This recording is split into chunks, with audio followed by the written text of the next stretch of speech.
I was cautious of Age of Imprisonment's canonical status, as it meant the narrative potential of the game was limited, unlike its predecessor, which was far more excessive and in line with Musou gameplay.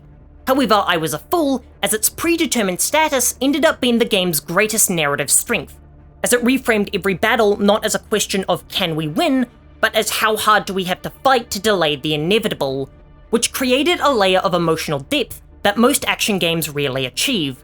Now, not to disparage Age of Calamity, but the story is certainly leaning into the fanfiction angle, where the good guys win before the calamity can even occur, and there's an Avengers Endgame moment where everyone travels back in time to save the day.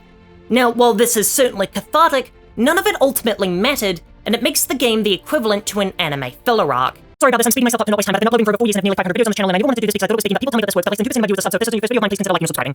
Age of Imprisonment's canonical status gives all of its moments and characters weight, as they're forging the ancient history of Hyrule, and so the characters depicted in this game are able to build an emotional attachment as we know their actions have consequences.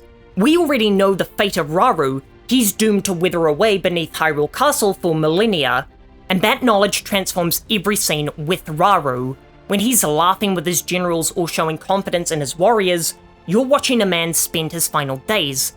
Every moment of hope is tinged with tragedy because you know it's temporary, which creates a genuine dramatic irony.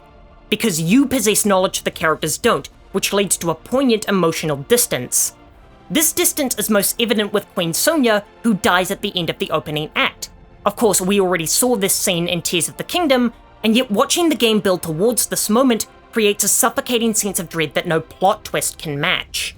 The tragedy isn't just her death, it's that she had to die for Hyrule to have any future at all. Centuries later, millions of people will benefit from her death, and she'll never know it. That's the cold logic of predetermined tragedy. Yet here's what makes Age of Imprisonment narratively brilliant, that by every military metric, the imprisoning war ends as a success, and yet it's a tragedy. Because this victory is temporary, Ganondorf will eventually break free, and an entirely separate threat will destroy the kingdom in his stead. So the immense struggle depicted in this game doesn't prevent the catastrophe, it just delays it. And this unified Hyrule that Rauru and the sages sacrifice everything for will fracture and fall to ruin. But that's simultaneously more and less tragic, because it's the sadness of knowing that hard work and sacrifice don't guarantee lasting peace. For more Zelda essays, here's one about why music is the series' most powerful tool.